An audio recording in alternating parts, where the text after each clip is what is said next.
start. Alright, so good morning everyone. I'm going to kind of go over some things about adultery at the core mess, but in a completely different way than the other two presenters I've talked about it before. So, number 9. 9 seconds. That is all you have to put on your gas mask. That's it. 1, 2, 3, 4, 5, 6, 7, 8, 9. Boom, the gas is in you and you're dead. That's it. Alright? We learned about that when we were doing ESET, putting on our gas masks. Everyone do this. Shake your hands. Cough. You remember that day doing that? We've all experienced that. But that was just tear gas. That was just temporary gas. It doesn't even burn us. It just makes us water, our eyes water and our nose run. This stuff burns your throat. It hurts you. It's terrible, and it's the truth. All right? And that's what Wilfred Owen was trying to communicate in this poem. So he tries to start out by explaining, he starts out by having us in a sort of asleep mind frame. What I mean by that is all the imagery throughout it and what the feelings present is in a sleep. What reality of war is like. The soldiers aren't pumped up, screaming, charging towards the front lines. They're dragging, the bags. They're knocking their legs together, right? Starting up here, coughing, cursing, turning our backs. You can really feel that this is all happening, right? And then you see here, towards our distant rest, we begin to trudge. This use of words, right? It's all trying to set up what it feels like to be just a really depressing, terrible time when everyone's just asleep and tired, doesn't want to be there, almost like one of us. We're tired, we're depressed, we don't want to be here. So yeah, you can see they weren't charging, they weren't galloping in battle, they were limping, they were bloodshot, they were lame. All right.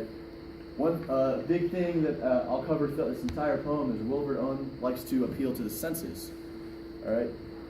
What I mean by that is he tries to touch on all of our different senses. Blind. If you close your eyes, you can't see anything. All of them are blind. They were blinded by the explosions. They're blinded by what they're seeing, the horrors they're having to deal with. They're drunk with fatigue. They can barely stand. We've all been drunk before. All right. You can't think. You can't stand. Deaf even to the hoots. So there's sight, there's our feeling, there's our what we can hear. We can't hear anything. So he's really trying to show that these soldiers are broken down in literally every single way possible. Right? And then, bang, an explosion happens, gas. He wakes us up with an explosion. All right? But then once again goes back to appealing to our senses. All right, an ecstasy, our brains kind of in a blur. Right. Someone was yelling so you can hear the yelling, the floundering. You think of a fish flopping around, you see someone starting to get hit by that gas. All right, dim through the misty panes and thick green light, we put on that gas mask, right, and we see through those panes. And we can see the man drowning under a green sea. Right. We can really feel that. We've all been underwater. We've all done water days. Jumping under, swimming under the water, holding our breath. Feels like you're going to drown. The fear we have, but it's just water. We can go up to the top. We can breathe. They can't breathe. They breathe and they die. All right? And then as soon as that sudden awakeness happened, the green sea comes over. And we're looking up, looking through those windows of the gas mask, seeing the fellow soldier drown in this green sea of gas. And then Owen puts us back asleep. In all my dreams, we've come full circle now. In all my dreams, before the helpless sight, you see the soldier plunging at them, choking, right? And then once again, we go back to sensory imagery. Right? If in some smothering dreams you too could pace behind the wagon that we flung him in, think about that, the word flung. Right? There's no glory here. There's a dead person, a dead soldier. We don't treat them. We throw them in the car and keep driving. All right. The word gargling, it's an awful word. you just hear that sound, bubbling of blood. And what he wants us to understand is that the war is not a thing of glory. It's terrible.